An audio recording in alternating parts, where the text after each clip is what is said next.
ho. I feel like a king, LeBron James, though. No one can do it better. Heads are getting severed. I can't trust a bitch, cause it might be a setup. And this is a deep vendetta, 40 cal Beretta. I put it in his mouth, I bet that nigga shut up. Ooh, I can't let up, fast car, get up. Have your block wet up, gotta hold your head up. They tried to knock me down, but I had to get up. I have my goons at your block, and the fucking shit up. Swallowed it.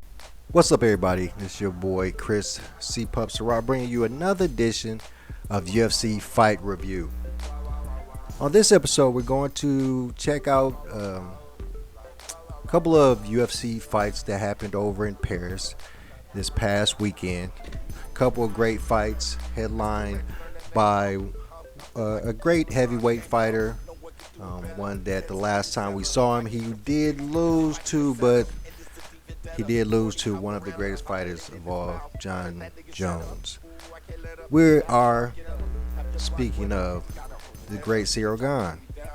Ciryl Gane was back fighting in UFC in Paris as the headliner, and it turned out to be a great night of fights.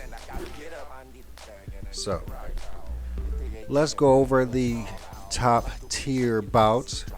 The first top tier bout that occurred was between two UFC debutants, newcomers to UFC, and it was a great fight.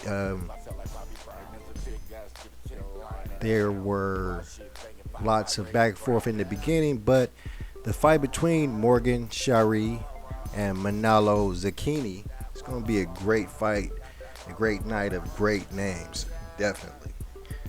The fight between Morgan Charry and Manolo Zucchini was awesome, and Morgan showed that he was worth waiting for. Spending a little time fighting in the underground UFC, as it were.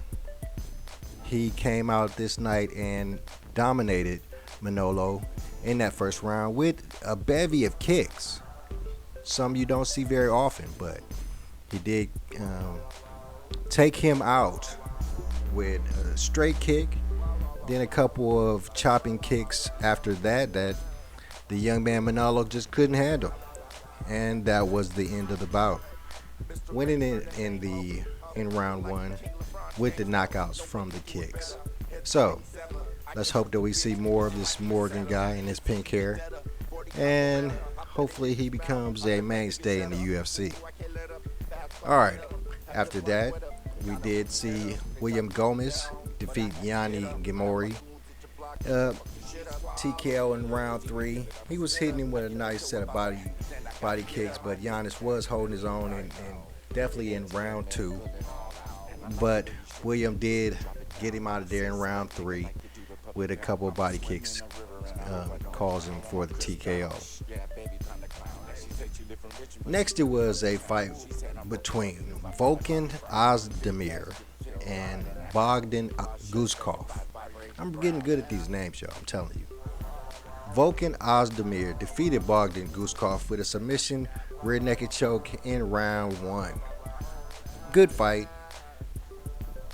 New to these guys myself, but Volkan really got on him, jumped on him, hit him with a couple of hits, got that rear naked choke on him. It was a good fight. So after that, we did get to see Benoit Saint Denis defeat Thiago Moise.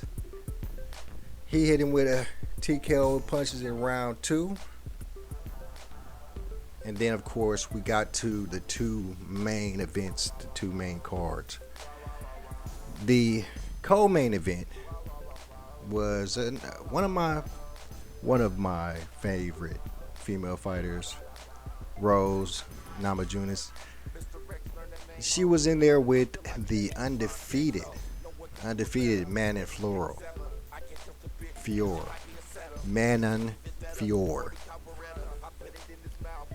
Great fight. Rose did last the whole fight, but she did injure her hand in that first round, and you could tell she was holding back a little bit. Manon, don't get me wrong, is a fantastic fighter. I expect to see great things from her in the future, but Rose was crippled in that first round, and then it just was downhill from there. So, great fight. Hopefully this is the end for Rose. Love her as a fighter.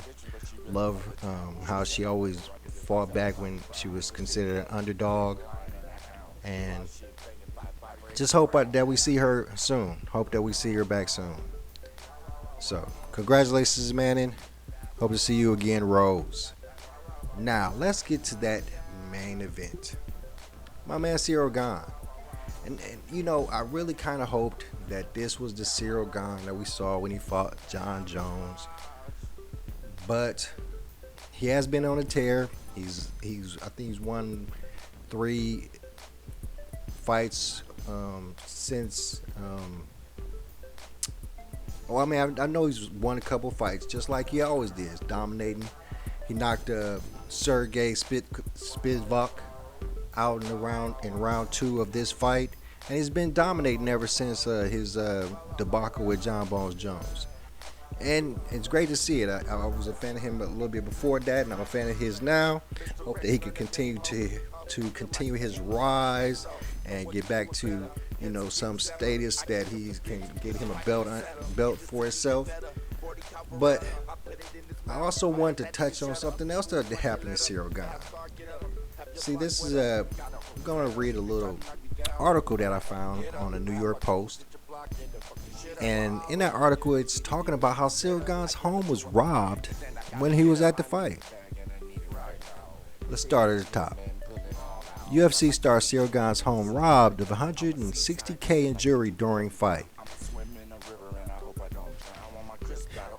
It was the best of times, it was the worst of times. Cyril Gane defeated Sergey Spivak via TKO in the second round of his main event match at UFC Fight Night in Paris on Saturday, and returned home to find his apartment burglarized. Gane's home in Nogent-sur-Marne, about a 15-minute train ride outside of Paris, it's not all happening in America, was robbed of a Rolex watch and other jewelry collectively valued at 150,000 euros, about $162,000 on Saturday, according to French outlet Le Parisien. The burglars gained entry by forcing open the front door, the outlet said. Gane, 33, began his fighting career in Muay Thai, later fighting in 3 MMA matches in the Canadian promotion TKO. Gane won the UFC's interim heavyweight championship belt at UFC 265 in 2021 with a third-round TKO of Derek Lewis before losing his first professional fight ever to Francis Ngannou, one of the African kings. This young gentleman showcasing his UFC fighting skills in UFC Fight Night in Paris, only to come home to his apartment 15 minutes from Paris and find that he's been robbed of his Rolex. This gotta suck. And other jewelry. The world is a cruel, cruel place. Alright, my friends. That is my show. I really want to touch on the upcoming UFC 293 fight between Adesanya and Strickland. I am perplexed that he is not fighting Du Plessis. I wanted to see the battle of the South Africans, but Strickland's a nice fighter. It should be a good night. There has been a question about the fights leading up to the main event and the quality of them. So hopefully, I'm going to try my best to do a quick review of UFC 293 before it airs on Saturday. That's the hope. We hope to do that. We hope to do it live if possible. And we want to continue to showcase the fantastic thing that is UFC, that is mixed martial arts, and make sure you continue to watch. I'm your boy Chris C. Pup Surratt. Thank you for tuning in to another episode of UFC Fight Night Review. UFC Fight Review. And I'm out. Peace.